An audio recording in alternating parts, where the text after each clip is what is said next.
Your work should actually be the last thing that you try to optimize, and this is precisely why most productivity systems fail. In this video, I'll break down the core 5 areas that you need to master way before you touch your calendar, tasks, or projects. You'll see why I stopped tracking my deep work hours and how fixing your inputs can actually unlock that level of focus automatically. We'll dive right into my Notion setup, and by the end of this video, you're going to be able to start building your own LifeOS that's tailored specifically to you. I will also show you how to create habits and routines in Notion that support and reinforce each of those 5 layers. Alright, let's jump into Notion so you can see how it looks in practice.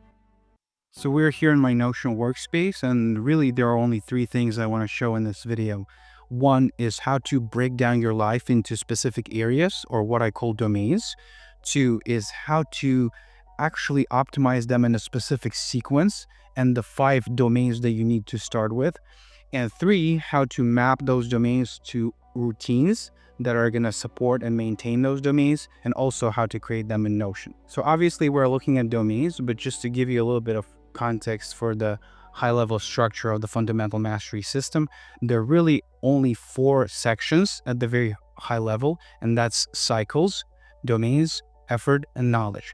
And these actually correspond to the only 4 things that you need to model to have a complete life operating system. So cycles is what models time in the system. Domains is what we're going to look at, and this is the what of your life, the areas that you're actually working on optimizing.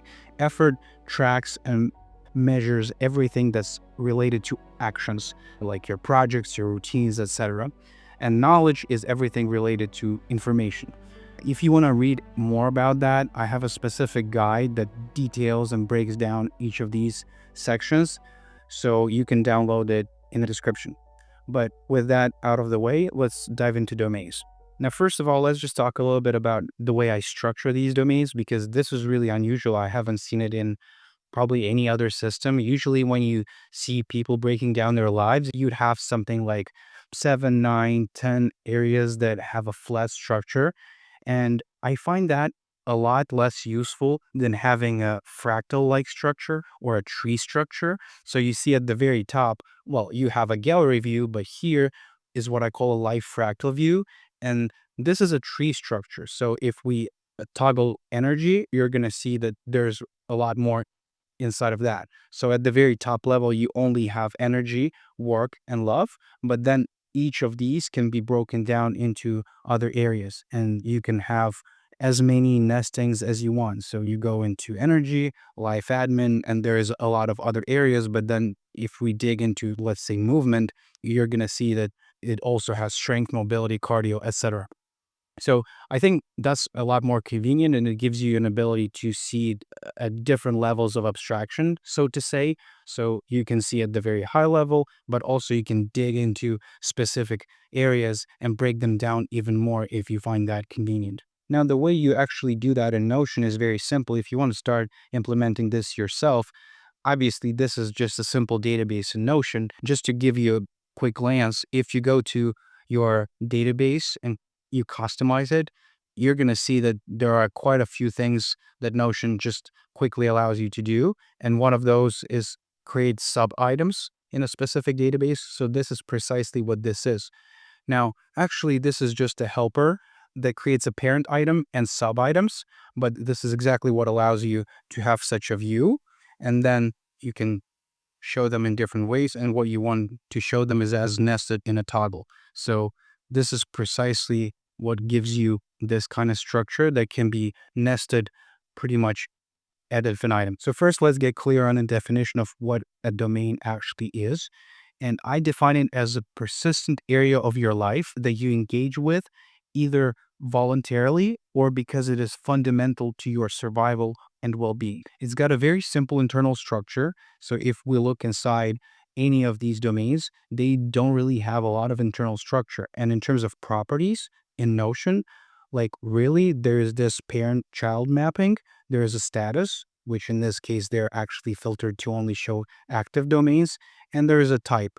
Now, the reason for such a simple internal structure is because you can think of domains as an entity that's mostly created to be referenced by other parts of the system, precisely 4 other parts: your routines, habits, aka your projects, your actions, and your knowledge. Another important point is that domains are not action oriented by themselves. So that means that their life cycle is not dependent on you actually doing or planning to do something in them. That's in contrast with, for example, projects, where every project should have a specific next action created and defined, or a sub project. Now, when it comes to domains, that's not true. You can have a domain that exists for a long, long time with no action inside of it. Now, as you saw, that there is a toggle, and basically the type can either be fundamental or discretionary. This is slightly leaning on a philosophical point, but I think this matters a whole lot. So, starting with fundamental domains, these are identity independent. So, they persist in shaping your life regardless of your active engagement. Now, you can think of things like recovery or nutrition or movement. So, these are very much fundamental to your life. And whether you are actively engaging with them or not, that's kind of irrelevant in the sense that they still persist and they continue to affect you and your well being. Now, when it comes to discretionary domains, these are quite different. So, discretionary domains, you can think of them as expanding your life beyond the necessities, and they only exist when you intentionally choose to engage with them. Also, such domains can be deprecated, and usually this deprecation happens upon an identity shift.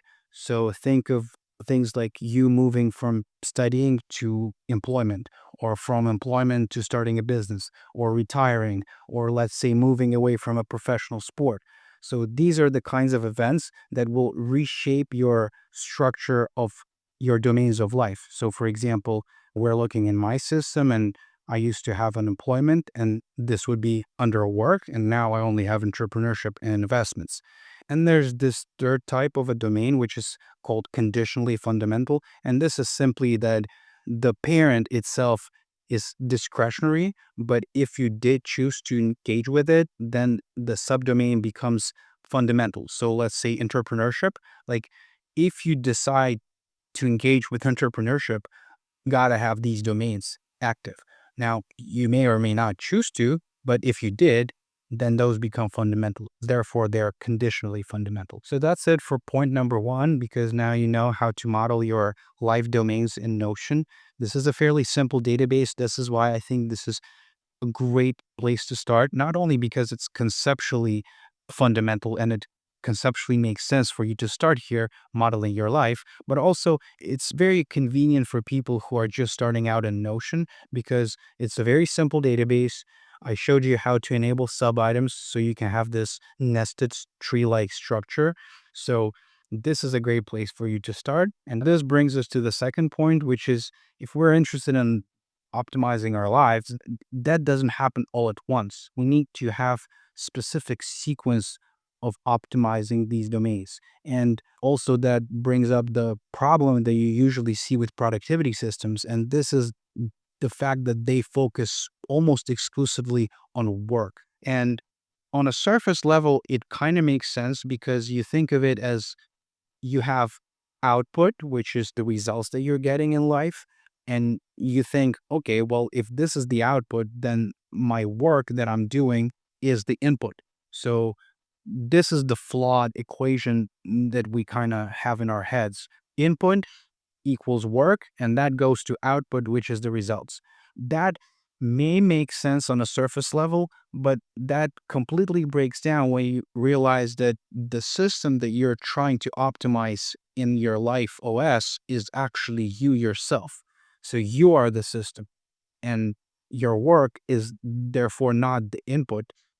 Your work that you're producing is actually the output of you, and the inputs is actually everything that you see here. This is your energy. So any system that tries to optimize the outputs instead of the inputs will inevitably fail you. And also another problem is that if you have a system that only looks at output, aka work, then almost every problem that you're having would look like a productivity issue. And that's, of course, until you realize that it's usually an energy or a clarity issue. And this is precisely the problem I used to have with my productivity systems, as I've been doing this for years. And early on, I used to obsess over tracking the exact number of hours of deep work that I would do per day, and I would track it religiously. But whenever I would hit a wall of just being unable to push, I'd have no idea what happened, like, or why that happened, because I wasn't tracking what made that work possible. So this is principle number one that I really want you to keep in mind. And this is that energy comes first. And also, if we look underneath energy, there are various different fields. And I also like to think of them as not existing on a flat sort of structure, because you also don't optimize them all at once or randomly. But if you want to think about a specific sequence of optimization, I like to think of it as a pyramid. So take this layered approach to life optimization. And the framework that I really like is this pyramid. Again, I haven't seen it anywhere, but this is kind of what I came to. And I call that the hierarchy of life mastery. And you see that there are many layers before we come to actually work and love. So life admin is the basic fundamentals of your living conditions, making sure you have a shelter, a roof over your head, food to eat, like if you need to drive, you have a car to drive, etc. This is basically the Clean Up Your Room by Jordan Peterson. Then you can build on top of that. Then we obviously have recovery, making sure you have enough sleep, nutrition, that you eat well. Not gonna make specific recommendations about that, but don't eat trash. We kind of know the drill. Then you can move to movement, and then you get to the level of clarity, which is a big, big topic, and I think wildly misunderstood. So we're going to have a separate video about the routines that are specifically for optimizing your clarity. But this is the pyramid. And when something fails, and maybe you're not performing well, then you can simply ask, like, which layer failed? Because usually there will be some specific layer that lets you down. And this is not because you're not motivated enough or you're not working hard enough, but maybe because, maybe you screwed up your diet, or maybe you didn't sleep enough. Maybe what happens a lot is that people have just a bunch of life admin stuff that has been accumulating for a long time. And then it just you have so many open loops in your mind, that just simple basic stuff that you haven't taken care of, that it distracts you from all the rest of the stuff that you kind of actually want to work on. And this also gives you a very good indicator on for when it's time to push, because there's no point in thinking big and strategizing when you're sitting in a filthy apartment after 4 hours of sleep. That's just not going to go anywhere. And this is also very much related to the quote by James Clear on the fact that you do not rise to the level of your goals, you fall to the level of your systems. So you need to make absolutely sure that you have systems built around routines for each of these layers, and therefore you can't fall below a specific standard. And when it comes to higher level domains, you can think of clarity and contribution as being privileges that are built on top of physiological stability. So instead of trying to push the number of work hours, you can simply track the energy that makes that work effortless. So this is what happened to me when I switched my focus from targeting work improvements to actually optimizing these domains that sit under work. I kind of have to limit myself in terms of the amount of work that I do, because I'm just so excited and so clear on what it is that needs to be done. I kind of target 4.5 hours of deep work per day, but I don't even have to track that, because that happens so effortlessly that I have to actually limit myself. I have to put rituals in place to make sure I stop working. So this is the core message. Work on optimizing these domains. Realize that your only job is to create such clarity that you just can't help but act on it. Now, let's quickly learn how you can map those to specific routines. Again, this is, I think, a great place for you to start if you're new to Notion, because this database is also super, super simple. And you can just quickly create that, sort of get a feeling of how to work with databases and how to actually start linking databases together, because each routine is going to be in support of some specific domain. So Here, I'm jumping into my effort section and then specifically inside of routines. So you can see I have many database views here. It's the same database of routines, but we have a view for each specific domain. And then inside, they're also grouped by their time frame. So they can be daily, weekly, monthly, quarterly, yearly, etc. And you can see like we're looking, for example, in my clarity routines. And then if we look into grouping, this is how you enable grouping. And now quickly, let's look into the internal structure of these routines. As I said, it's also very, very simple. So let's look at something like daily reset.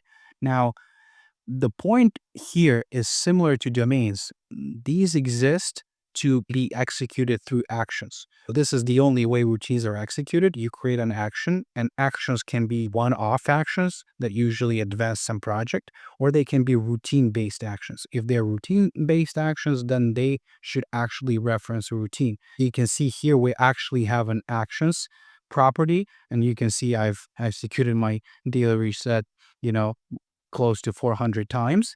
And so every routine has reference to actions. We'll obviously talk about that in some other video that's beyond the scope, but it also is linked to a domain. It can be linked to one domain or it can be linked to many domains.